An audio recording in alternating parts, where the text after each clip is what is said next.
Okay, I'd like to bring the Audit Committee meeting to order and ask for a motion, first of all, to accept the minutes as submitted for our last meeting, please. Second? Second? Second. All in favor? Aye. Carry. Okay, first thing on our agenda is the Audit Committee work plan. The work plan will continue to be included as part of the meeting agenda, the primary purpose of which will be to highlight items and identify when follow-up items will be scheduled for review. There's no Audit Committee meeting for May. Next Audit Committee meeting is scheduled for June 21st. The agenda at that time will include management letters, first quarter 2010 consolidated financial statements, investment compliance report, which I think we got one today, Yep. and a review of the Inspector General's office reports. All right, the primary reason for today's meeting is the 2009 financial statements. Each financial statement contains a section on management discussion and analysis. It includes a narrative and overview of the financial activity. It also provides an assessment of the agency's overall financial position. I'd like to have Dave come up and his crew to come up and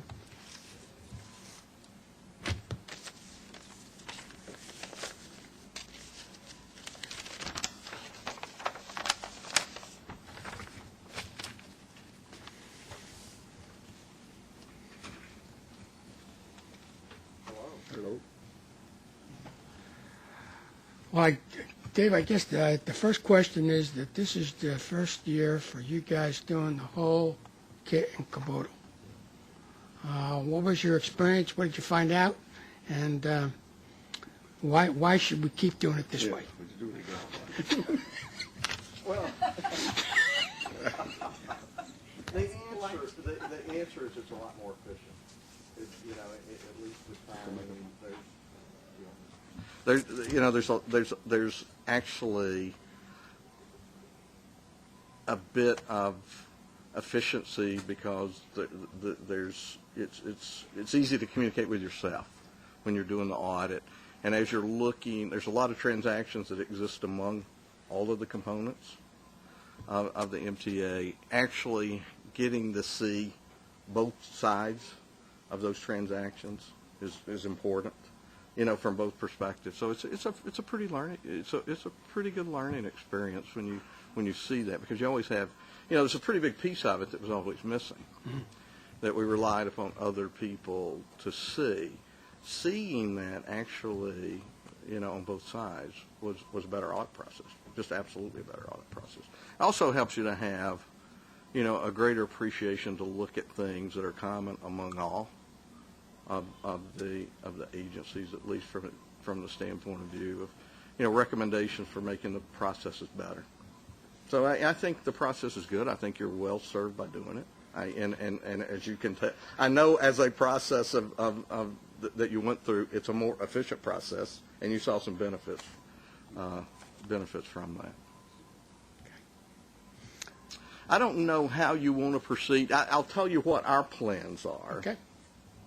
Versus inundate you with paper for every entity, we have a consolidated letter for you that covers everything that we need to cover on an entity-wide basis and the individual components. So we, typically I think you discuss the financial statements with each of the components and then have the auditors talk about it. Is that your goal?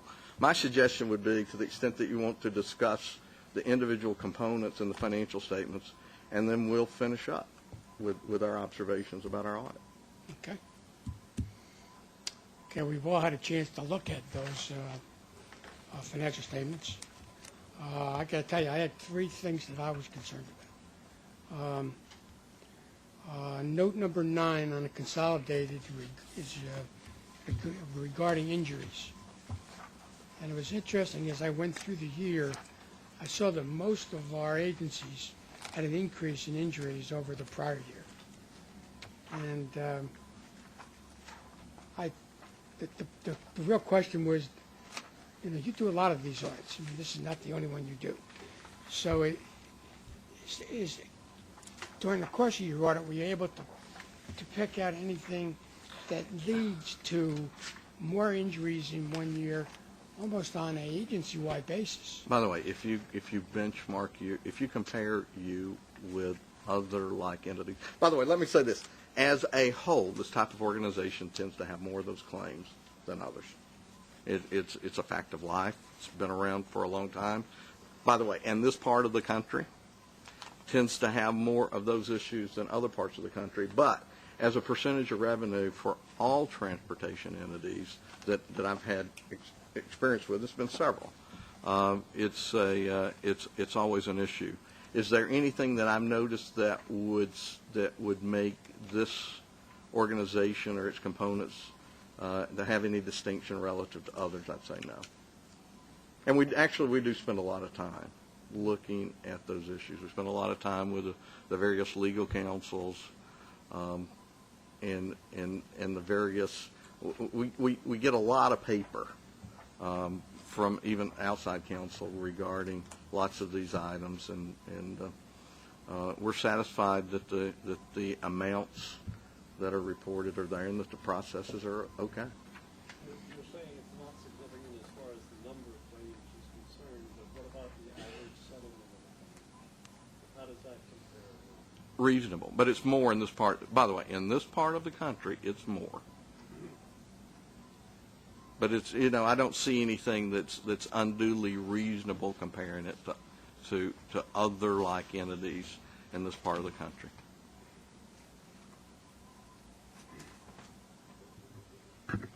At the last committee meeting, we had a discussion of something called capital cash, which was a somewhat new term to me and I think to you.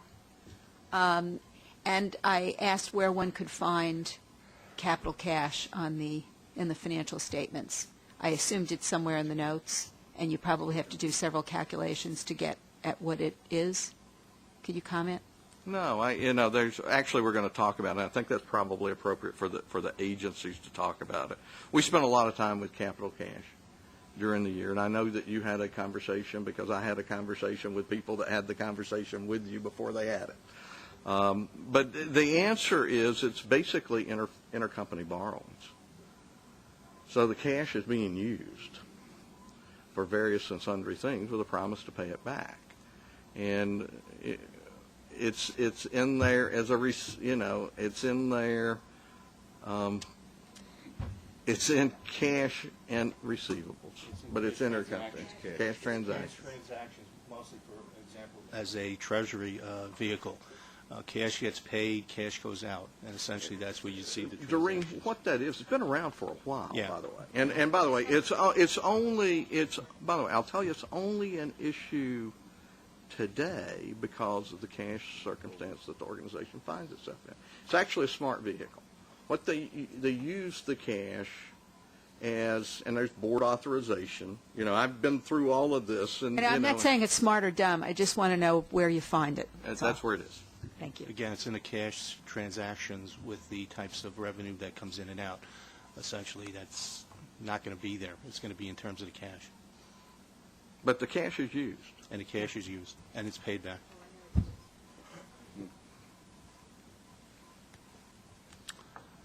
Okay.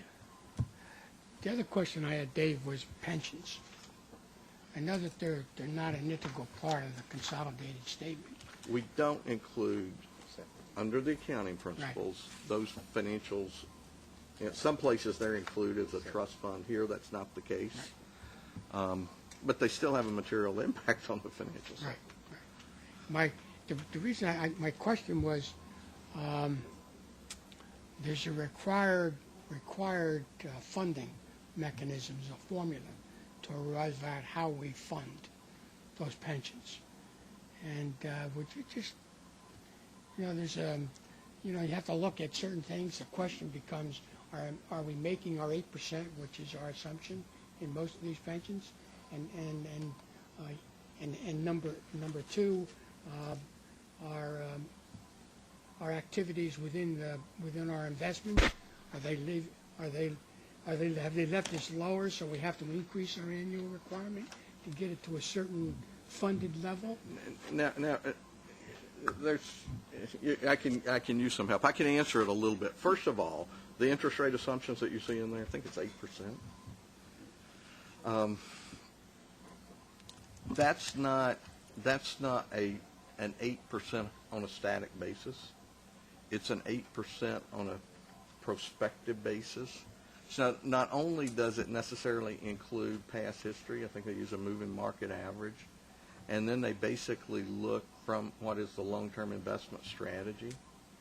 Now, you had independent actuaries that did it. I think they did a analysis of investment returns and compared your actual returns to the assumptions that were included in there and concluded that they were within the range. And what a range is, they basically say for an organization of this size, given what they do, there's a typical range based on a lot of factors that are unique to the plan, not to the organization, but to the plan, that we would expect to see in a interest rate or discount rate applied. And they looked at it in their report. They issue a fairly detailed report of everything they look at. Who is this? Milliman. Milliman. That's who defined And that. basically their conclusion relative to that assumption was that it was within the range. Now, we have our actuaries review them. Moving forward, is that a reasonable assumption? At this point, the actuaries feel it is. Even under current conditions, moving forward, the actuaries feel We evaluate these things every year, and we get a report every year, and based on their assumptions, based on the demographics as well as other pieces, we basically follow the actual reasoning on it. I think going into 2008, over time, over a 15-year period, the 8% was a very good assumption. I understand, but I'm thinking of the future. Yeah. The past is the past, and the future, I hear you. And the future is what we got to pay for. I hear you. And I can say this, it's probably at the top of the range. Yeah. So it's, when it says within the range, it's probably up towards the top of the range. So, and by the way the calculation works, now it will impact, by the way, eventually, but the way the calculation works is it takes about 3 years for it to really see a significant impact on the moving market average. So it's about a 3 year before you get the full effect of a bad year.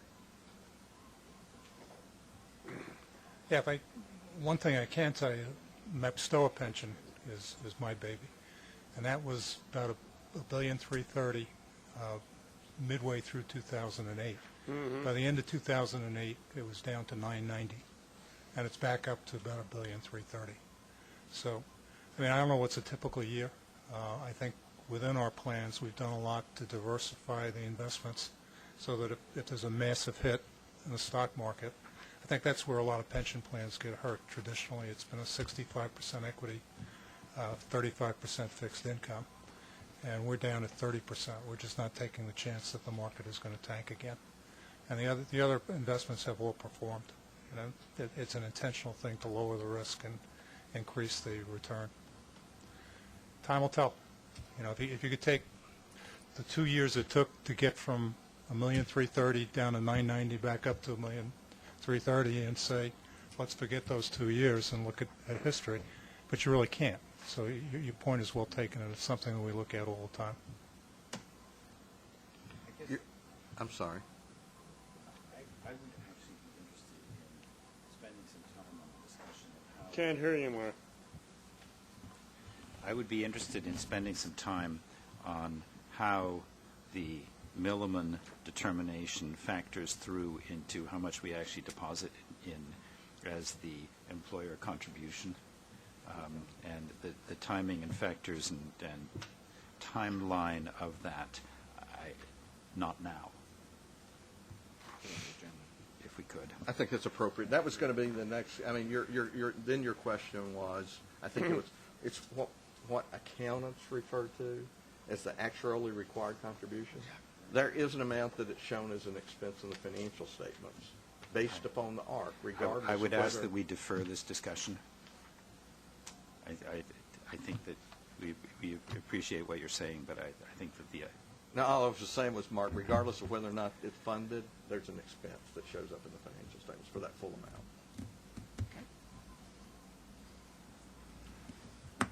Okay, we've got any questions for David or any of the agencies? I think we've received all their financial Yep. statements. GASB 49, I guess you referred to erroneously capitalized in 2009.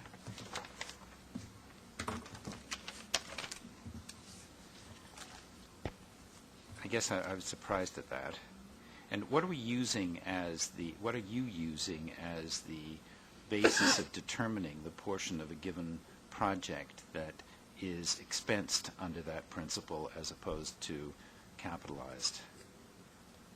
It's actually the agency went through the process of identifying, it went through it project by project.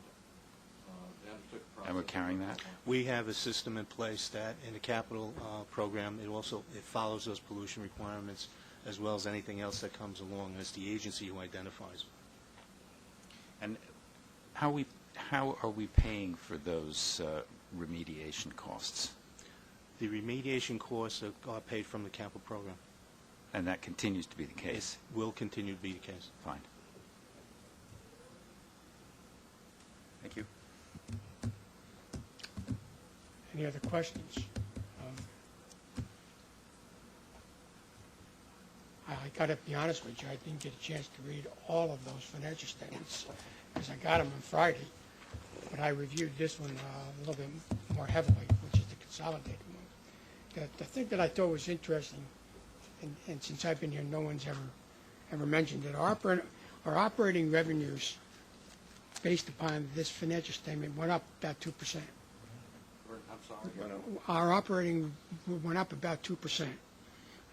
And with that 2% increase, we still had an $893 million deficit That's correct, on an accounting basis. on an accounting basis. You have You a know, loss. and that's always the way we should look at it. The budget basis is the budget basis. Well, But the again, accounting basis tells the story. But we do reconcile the financial plan with the statements on a Exactly. cash basis, so you have it both ways tied. Exactly. I may have questions because we just got this as we walked in the door. What that is, because I'm going to discuss what's in the line. And then there's a lot of attachments to it that you should, it's there really for your information. But when it's appropriate. Sure. What you have before you is what we refer to as our required communications with you. And there's certain things that, as your external auditors, we're required to discuss with you at the completion of our audit. We have performed audits of all of the MTA and all of its component units. And we plan to issue our report dated today if you approve the issuance of those reports. Could you turn on your mic, please? I'm sorry. Thank you. So our report will be dated today upon its approval. If you remember, we met with you previously to discuss the scope of our audit. We have completed our scope substantially consistent with the scope that was discussed to you. We did expand the scope of our audit to deal with the capital cash issue that you asked about, because and we spent a good bit of time with it and having discussions, understanding exactly what's the basis and future plans and lots of things. We performed our audit in accordance with with generally accepted auditing standards and the government auditing standards, which requires us to review the systems of internal accounting control, but it doesn't require us to state an opinion on whether or not those controls are adequate. What it does require us to do is to review them, understand them for the purpose of determining the nature and the timing and the extent of tests that we perform on the financial statements. We would be required to disclose to you anything that we would consider to be a material weakness in the system of internal accounting control, and that would be a matter that if it remained and went uncorrected, that amounts could go undetected and result in a material misstatement to the financial statements. We have none of those to report to you. And we have nothing that we would consider to be a reportable condition, and that's generally an item that's not a material weakness, but it's an issue that's so significant to the operations of the organization that if it weren't dealt with, could have a material impact on the organization and on the financial statements. And we have none of those to report to you. But as your external auditor, we're also required to review the accounting principles that are used for the preparation of the financial statements, to determine that those principles are in accordance with general accepted accounting principles, and to determine if their use in our judgment is appropriate for use within the organization. And we're required to disclose to you if there were any significant changes in accounting principles during the year. There were no material changes. We have reviewed the accounting principles and determined that they are in accordance with generally accepted accounting principles and that their use for the organization is appropriate. We're also required to review any material accounting estimates or judgments that appear within the financial statements. Those judgments and estimates relate to the valuation of investments and the allowances and valuations of receivables, depreciation, the accruals of expenses and liabilities. Other post-employment benefits is a big issue, and it's a relatively new accounting pronouncement that has material impacts on it, pensions, and environmental liabilities and accruals, and claims and judgments, and a host of a few others. We have reviewed those estimates and determined that they are appropriate, that they are determined in accordance with generally accepted accounting principles, and that they are appropriate. Excuse me. As you no doubt know, our wonderful legislature of New York State consistently has members getting up saying that there ought to be 6 other accountants doing auditing work on showing up all the deficiencies and errors and miscalculations of the MTA in one form or another, recognizing that there are all kinds of decisions made in terms of allocations and estimates and how things are done.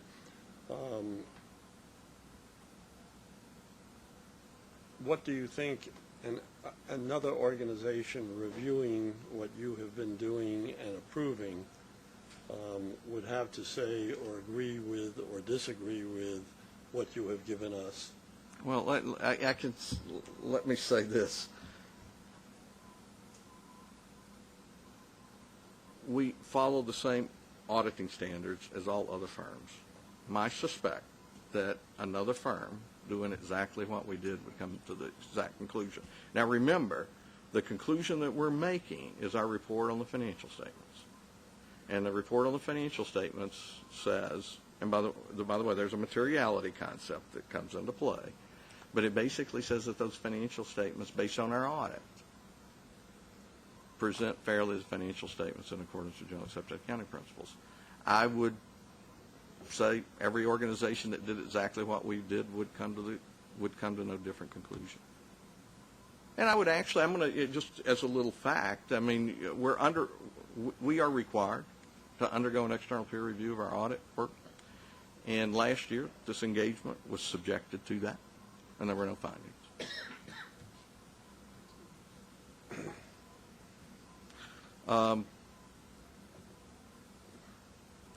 We're required to disclose to you if there are any uncorrected misstatements to the financial statements. There are none. We're also required to disclose to you audit adjustments that are considered to be material, but were corrected, but were found by us. There are 2 of those disclosed in the letter to you. And one of them is a reclassification of investments from current to non-current, and the other is a reclassification of or is a reversal of the capital asset that Mark talked about. We had no disagreements with management. Management has informed us that there were no consultation with other auditors during the year regarding the application of accounting principles, and there were no significant issues that were discussed with us prior to us being or no significant accounting issues that were discussed with us prior to our appointment as auditors for the organization. I'll be happy to answer any questions that you have. I'm going to get back to what Don was alluding to and the criticisms. What they keep telling us, they want to do a forensic audit. Could you just explain to this committee what a forensic audit is as compared to what you do? A forensic audit is basically, it's looking at a particular issue, whatever that is, and basically developing a theory about it, and then trying to prove or disprove it. So it basically gets into analyzing that issue, whatever it may be. Give us an example of what an issue might be. An issue would be that for this organization, an issue would be that you were diverting revenues designated for a particular program to another one. Okay? I mean, good issue, right? So they would basically look, somebody would make generally what happens in a forensics audit, there's an allegation that something has occurred. So now you have this hypothesis that somebody has stated. Now, what that person will do will go through, extreme detail. I mean, those are tedious audits. They require huge amount of effort. There's lots of interviewing of people. It's almost a deposition type of process that goes on. And there's huge amounts of looking at details. And it's examining the record to either prove or disprove the hypothesis. It's a different audit. It is a very different audit. Very large fees. Yeah. Is one of the things you're saying that a normal audit process has a margin of materiality beyond which you really don't worry yourself unduly? Is a forensic audit likely to be more exact than that? Yeah. Very exact, Mark. It is. It's basically, and it's a process. By the way, it's also a process that has generally has a lot of participation by the legal community. So it's accountants and lawyers kind of working together. In fact, it's really the kind of thing where you're looking for the $1 million being embezzled by employee X. And the fact is that in a normal audit, $1 million is not going to be an issue one way or the other. So you won't see it. Well, you might trip over it, but you wouldn't necessarily catch it. Right. But Mike finds a lot of issues like that in the work that he does. I mean, I don't mean that those are we internal have audits. a lot of issues, but you look at issues and Yes. Those are internal audits. Like he says, it's a particular allegation. I mean, I conduct forensic audits as well on allegations, on issues. And he's correct. You do interviews. You do a lot more analysis. You don't do statistical sampling. You generally look at more of the population. So all auditors do forensic auditing. Is what you want to call it. It's a nice term, but to me, an audit is an audit is an audit. External audit is a little different, as David just explained. Well, it's really, remember, the basis is to support a report on the As a whole. financials, the report on the financial statements taken as a whole. As a whole, right? And it's impossible. It would be hugely expensive to examine it on the basis of a forensics basis. I mean, it just couldn't You wouldn't do it. reasonably be done. But you basically make some assumptions about materiality, which Marcus stated. But I think one of the things you're saying is that you speak to the fact that the financial statements appropriately represent the business and where you are in the business and what you're doing. And in terms of the kinds of criticisms that we get in Albany and so forth, they're really talking about that there's something about the way we present our business that's all askew. And, I mean, their audit is saying that that's in fact not true, that the way we present our business is properly done in accordance with the accounting standards that govern us. And the other thing you're talking about is is more likely to be an individual behavior issue. It tends to be. The one that I actually used, the example that I used it on purpose because we actually do look at some of that. But remember, it's still materiality. So it's items that were material to the financial statements. So if there were capital cash was actually, that was, that's not, by the way, we looked at that because of financial circumstances, but there is a very good record of approvals and and processes. I did basically have a discussion with management that said that I would like for you to be informed about the details, the nuts and bolts of capital cash and how it worked. Because I thought it was important for you to know it. But with a balance sheet as large as ours, what is materiality in your judgment? It is. Is it under 20 million? Is it? You're about on it. You're right on it. Okay. 17 million, I think. It's about 10%. What do we use? What do we use? 85. But what's de minimis? 5 million. So we're looking at items above $5 million. We have a scope set at about $80 million, which is something for us to use. But what we would report to you is above $5 million. And you still haven't found that second set of books anywhere? There may be a couple, but it's okay, right? They've all been audited. There's no second books. There's different bases of accounting that I don't think people understand when they refer to it. Yeah, exactly. Correct.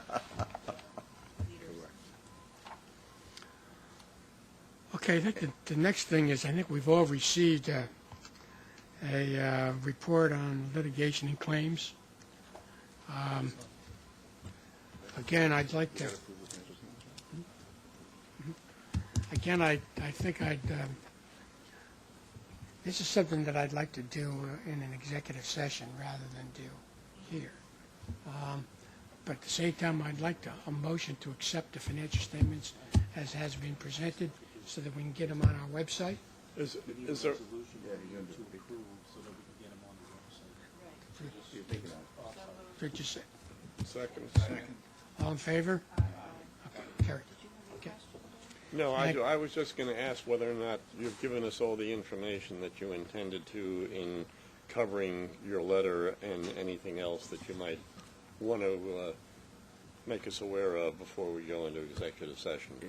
Actually, I have. I mean, there's nothing to really report to you. If I needed an executive session, I would ask you for one to talk about items. I would tell you what's in this. In addition to what I covered is in our letter. The attachments to that are the representations that we request from management on all of the components of the MTA. You will notice, Doreen, in the last three reps in the rep letter for the MTA relate to the capital cash. Okay. And I think also in June, you're going to review the management letter. We will. With us also, which is an extension of this. Thank you. Thank you. Can I get a motion to go into executive session, please? Okay, Gary. Hey, Dave,